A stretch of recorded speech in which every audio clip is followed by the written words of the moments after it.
നമസ്കാരം. On air മീഡിയയിലേക്ക് സ്വാഗതം.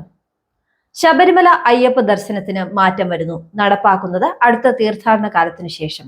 18ാം പടി കയറിയെത്തുന്ന തീർത്ഥാടകരെ കൊടിമര ചുവട്ടിൽ നിന്ന് ഫ്ലൈ ഓവറിലേക്ക് വിടാതെ നേരെ ശ്രീകോവിലിന് സമീപത്തേക്ക് കടത്തിവിട്ട് ദർശന സൗകര്യം ഒരുക്കുന്നതാണ് പ്രധാന മാറ്റം. തുടർന്ന് മാളികപ്പുറം ക്ഷേത്രത്തിനടുത്തേക്ക് വിടും. നവംബറിൽ തുടങ്ങുന്ന മണ്ഡല മകരവിളക്ക് തീർത്ഥാടനം കഴിഞ്ഞാലുടൻ പുതിയ മാറ്റത്തിൽ തിരുവിതാംകൂർ ദേവസ്വം ബോർഡ് തീരുമാനമെടുക്കും. ദേവസ്വം മന്ത്രി, ശബരിമല തന്ത്രി, മേൽശാന്തി, ശബരിമല സ്പെഷ്യൽ കമ്മീഷണർ, പോലീസ് തുടങ്ങിയ എല്ലാ വിഭാഗങ്ങളുമായി ചർച്ചയ്ക്ക് ശേഷം ഹൈക്കോടതിയുടെ അനുമതിയോടെ ഇക്കാര്യത്തിൽ അന്തിമ തീരുമാനമെടുക്കുമെന്ന് ദേവസ്വം പ്രസിഡന്റ് PS പ്രശാന്ത് പറഞ്ഞു. ക്ഷേത്ര തിരുമുറ്റത്ത് താന്ത്രിക വിധിപ്രകാരമല്ലാത്ത നിർമ്മിതികൾ മാറ്റണമെന്ന ആവശ്യമുയർന്നിരുന്നു. കെട്ടിക്കിടക്കുന്ന വെള്ളത്തിൽ മുങ്ങിക്കുളിക്കുന്നവരിലും നീന്തുന്നവരിലും വളരെ അപൂർവമായി ഉണ്ടാകുന്ന രോഗബാധയാണ് അമീബിക് മസ്തിഷ്ക ജ്വരം അഥവാ അമീബിക് എൻസെഫലൈറ്റിസ്. ഇതിനെതിരെ ജാഗ്രത പാലിക്കണമെന്ന് ജില്ലാ മെഡിക്കൽ ഓഫീസർ അറിയിച്ചു. നേഗ്ലറിയ ഫൗലിയറി, അക്കാന്ത അമീബ, സാപ്പിനിയ, ബാലമുത്യ വേമമീബ എന്നീ അമീബ വിഭാഗത്തിൽപ്പെട്ട രോഗാണുക്കൾ തലച്ചോറിനെ ബാധിക്കുമ്പോഴാണ് രോഗം ഉണ്ടാകുന്നത്. മൂക്കിനെയും മസ്തിഷ്കത്തെയും വേർതിരിക്കുന്ന നേർത്ത പാളിയിലുള്ള സുഷിരങ്ങൾ വഴിയോ കർണപടലത്തിൽ ഉണ്ടാകുന്ന സുഷിരം വഴിയോ അമീബ തലച്ചോറിലേക്ക് കടക്കുകയും മെനിഞ്ചോ എൻസെഫലൈറ്റിസ് ഉണ്ടാക്കുകയും ചെയ്യുന്നു. 97% മരണനിരക്കുള്ള രോഗമാണിത്. രോഗം മനുഷ്യരിൽ നിന്നും മനുഷ്യരിലേക്ക് പകരാറില്ല. വെള്ളത്തിലിറങ്ങുമ്പോൾ അടിത്തട്ടിലെ ചെളിയിലുള്ള അമീബ വെള്ളത്തിൽ കലങ്ങുകയും മൂക്കിലൂടെ ശരീരത്തിൽ പ്രവേശിക്കുകയും ചെയ്യുന്നു. രോഗാണുബാധ ഉണ്ടായാൽ 1 മുതൽ 9 ദിവസങ്ങൾക്കുള്ളിൽ രോഗലക്ഷണങ്ങൾ പ്രകടമാകും. തീവ്രമായ തലവേദന, പനി, ഓക്കാനം, ഛർദി, കഴുത്തു തിരിക്കാൻ ബുദ്ധിമുട്ട്, വെളിച്ചത്തിലേക്ക് നോക്കാനുള്ള ബുദ്ധിമുട്ട് എന്നിവയാണ് പ്രാഥമിക ലക്ഷണങ്ങൾ. കുഞ്ഞുങ്ങളിൽ പൊതുവായി കാണപ്പെടുന്ന ലക്ഷണങ്ങളാണ് ഭക്ഷണം കഴിക്കാനുള്ള വിമുഖത, നിഷ്ക്രിയരായി കാണപ്പെടുക, സാധാരണമല്ലാത്ത പ്രതികരണങ്ങൾ എന്നിവ. രോഗം ഗുരുതരാവസ്ഥയിലായാൽ അപസ്മാരം, ബോധക്ഷയം, ഓർമ്മക്കുറവ് എന്നിവയുണ്ടാകുന്നു. രോഗലക്ഷണങ്ങൾ പ്രകടമായാൽ എത്രയും വേഗം ചികിത്സ ലഭ്യമാക്കണം.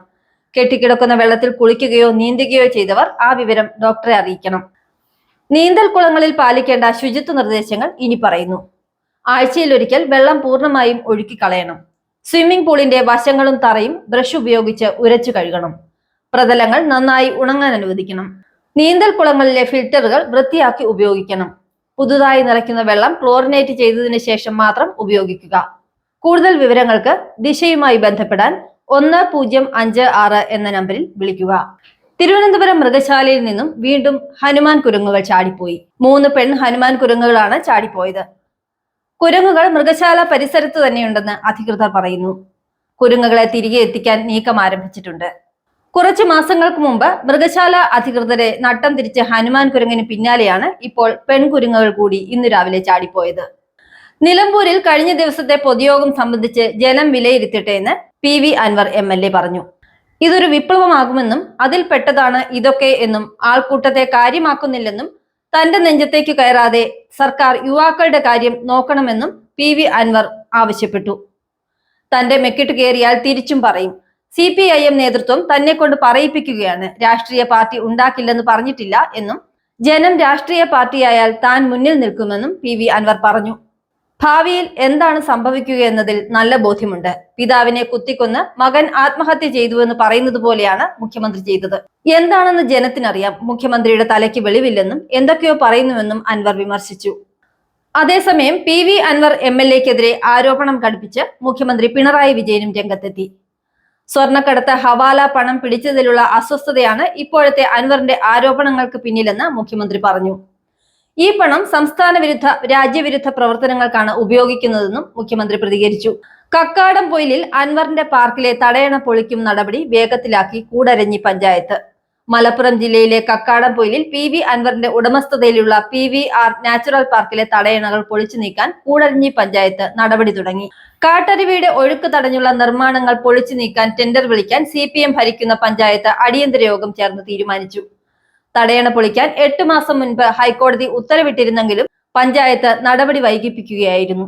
1 മാസത്തിനകം തടയണ പൊളിക്കണമെന്നായിരുന്നു ഹൈക്കോടതി ഉത്തരവ്. SAT ആശുപത്രിയിൽ വൈദ്യുതി ബന്ധം പൂർണ്ണമായി പുനഃസ്ഥാപിച്ചു. KSEB വൈദ്യുതിയിലാണ് ആശുപത്രി നിലവിൽ പ്രവർത്തിക്കുന്നതെന്നും ജനറേറ്ററിന്റെ പ്രവർത്തനം നിർത്തിയതായും ആശുപത്രി സൂപ്രണ്ട് അറിയിച്ചു. അതേസമയം ആശുപത്രിയിൽ വൈദ്യുതി മുടങ്ങിയതിൽ അടിയന്തര നടപടിക്ക് ഒരുങ്ങുകയാണ് ആരോഗ്യവകുപ്പ്. വൈദ്യുതി മുടങ്ങുമെന്നറിഞ്ഞിട്ടും കൃത്യമായി ബദൽ ക്രമീകരണം ഒരുക്കിയില്ല. ഉടൻ വൈദ്യുതി പുനഃസ്ഥാപിക്കുമെന്ന PWD അധികൃതരുടെ ഉറപ്പിന്മേൽ പകരം ജനറേറ്റർ എത്തിക്കാൻ തുടക്കത്തിൽ നടപടിയെടുത്തില്ല. രണ്ടാമത്തെ ജനറേറ്ററിന്റെ കാര്യക്ഷമത പരിശോധിച്ചില്ല. രണ്ടാമത്തെ ജനറേറ്റർ പ്രവർത്തിക്കാതായപ്പോഴും അടിയന്തര നടപടി ഉണ്ടായില്ല. പുറത്തുനിന്ന് ജനറേറ്റർ എടുക്കുന്നതിൽ കാലതാമസം ഉണ്ടായെന്നുമാണ് പ്രാഥമിക കണ്ടെത്തൽ. സംസ്ഥാന വനിതാ ശിശു വികസന വകുപ്പിന് കീഴിലുള്ള എറണാകുളം അങ്കമാലി കറുകുറ്റിയിലെ ശിശുഭവനിൽ ശ്വാസകോശത്തെ ബാധിക്കുന്ന RS വൈറസുകൾ പടരുന്നു. അസുഖത്തെ തുടർന്ന് 5 കുട്ടികളെ ആശുപത്രിയിൽ പ്രവേശിപ്പിച്ചു. ഇതിൽ ഒരു കുഞ്ഞിന്റെ നില ഗുരുതരമാണ്. 4 മാസം പ്രായമുള്ള കുഞ്ഞാണ് ഗുരുതരാവസ്ഥയിലുള്ളത്. രോഗബാധ പടരാനിടയായ കാരണം അധികൃതർ വ്യക്തമാക്കിയിട്ടില്ല. ഇതുവരെ വിഷയത്തെക്കുറിച്ച് ശിശുവകുപ്പ് ഔദ്യോഗിക അറിയിപ്പുകൾ നൽകിയിട്ടില്ല.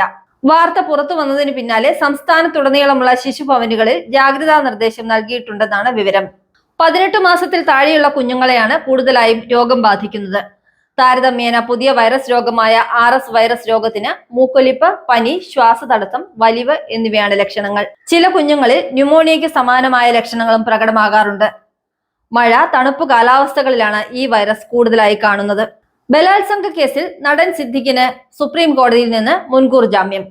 ജസ്റ്റിസുമാരായ ബേല M ത്രിവേദി, സതീഷ് ചന്ദ്ര എന്നിവരുടെ ബെഞ്ചാണ് ഉപാധികളോടെ മുൻകൂർ ജാമ്യം നൽകിയത്. യുവനടിയുടെ പരാതിയിൽ തിരുവനന്തപുരം മ്യൂസിയം പോലീസ് രജിസ്റ്റർ ചെയ്ത കേസിലാണ് സിദ്ദിഖ് സുപ്രീം കോടതിയിൽ മുൻകൂർ ജാമ്യം തേടിയത്. സേവനങ്ങൾ വാതിൽപ്പടിയിൽ, ജനങ്ങളുമായി നല്ല ബന്ധമുണ്ടാക്കാൻ പദ്ധതികളുമായി KSEB. ഉപഭോക്തൃ സൗഹൃദ പരിപാടികളുമായി KSEB. ഉപഭോക്താക്കൾക്ക് കൂടുതൽ മെച്ചപ്പെട്ട സേവനം സമയബന്ധിതമായി പ്രദാനം ചെയ്യുക, ഉപഭോക്താക്കളുമായുള്ള ഹൃദയബന്ധം കൂടുതൽ ഊഷ്മളവും വിശ്വസ്തവുമാക്കി മാറ്റുക തുടങ്ങിയ ലക്ഷ്യങ്ങളോടെയാണ് പുതിയ പദ്ധതി. ആദ്യ പടിയെന്നോണം ഗാന്ധി ജയന്തി ദിനമായ ഒക്ടോബർ 2 ഉപഭോക്തൃ സേവന ദിനമായും തുടർന്നുള്ള ഒരാഴ്ചക്കാലം ഉപഭോക്തൃ സേവന വാരമായും ആചരിക്കാൻ KSEB തീരുമാനിച്ചു.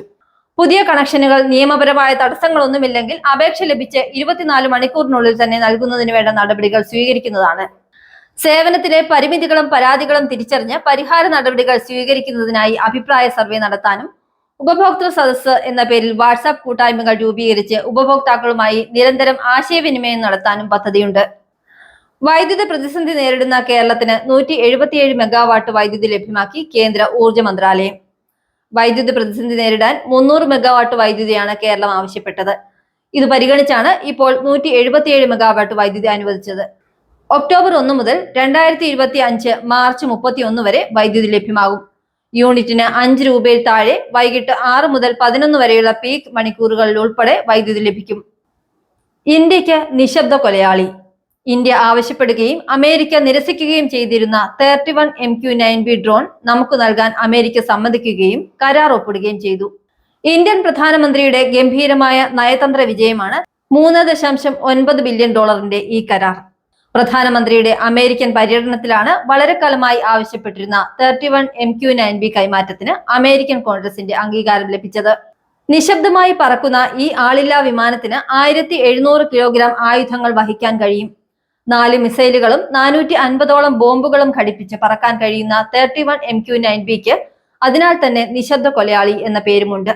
ഇവയ്ക്ക് റഡാറിൽ പെടാതെ ഭൂമിയോട് പറ്റിച്ചേർന്നും 50,000 മീറ്റർ ഉയരത്തിലും പറക്കാൻ കഴിയും. 2000 കിലോമീറ്റർ വരെ ഇന്ധനമില്ലാതെയും 35 മണിക്കൂർ തുടർച്ചയായും പറക്കാൻ കഴിയുന്നതാണ് 31 MQ-9B. അമേരിക്കയുടെ സൗഹൃദ രാജ്യങ്ങൾക്ക് പോലും കൈമാറാൻ മടിച്ചിരുന്ന നിശബ്ദ കൊലയാളിയെ കൽക്കട്ടയിലാണ് നിർമ്മിക്കുക. പ്രധാനമന്ത്രി നരേന്ദ്രമോദി അധികാരമേറ്റതിനു ശേഷം ആരംഭിച്ച പ്രതിമാസ റേഡിയോ പരിപാടി മൻ കി ബാത് ഇതോടെ 10 വർഷം പൂർത്തിയാക്കി. 2014 ഒക്ടോബർ 3-നാണ് മൻ കി ബാത് റേഡിയോ പരിപാടിയുടെ ആദ്യ എപ്പിസോഡ് പ്രക്ഷേപണം ചെയ്തത്. Akashvani, Doordarshan, all India radio, news on air app, YouTube app തുടങ്ങിയ പ്ലാറ്റ്ഫോമുകളിലൂടെ പ്രക്ഷേപണം ചെയ്യുന്ന മൻ കി ബാത് 114 എപ്പിസോഡുകളാണ് ഇതുവരെ പിന്നിട്ടത്. 10 വർഷം പൂർത്തിയാക്കിയ തന്റെ മൻ കി ബാത് പരിപാടിയിൽ തന്റെ 10 വർഷത്തെ നേട്ടങ്ങളും പ്രധാനമന്ത്രി നരേന്ദ്രമോദി എടുത്തു പറഞ്ഞു. 10 വർഷത്തിനിടെ വളരെ വലിയ രീതിയിൽ മൻ കി ബാത് പരിപാടിയുടെ ജനപ്രീതി വർദ്ധിച്ചു. ഈ യാത്രയിൽ മൻ കി ബാത്തിന്റെ കോടിക്കണക്കിന് ശ്രോതാക്കൾ ഞങ്ങളുടെ കൂട്ടാളികളായി. അവരുടെ പിന്തുണ ഇനി എനിക്ക് തുടർന്നും ലഭിക്കും. യുവാക്കൾ രാഷ്ട്രീയത്തിൽ ഇറങ്ങാൻ തയ്യാറാകണം എന്ന് മോദി ചൂണ്ടിക്കാട്ടി. കർഷകരുടെ ബാങ്ക് അക്കൗണ്ടിൽ ഉടൻ പണമെത്തും. പ്രധാനമന്ത്രി കിസാൻ സമ്മാൻ നിധിയുടെ 18ാം ഗഡുവിന്റെ തീയതി പ്രഖ്യാപിച്ചു. അപേക്ഷ സമർപ്പിച്ച അർഹരായ കർഷകർക്ക് ഒക്ടോബർ 5-ന് തുക ബാങ്ക് അക്കൗണ്ടുകളിലേക്ക് ലഭിക്കും.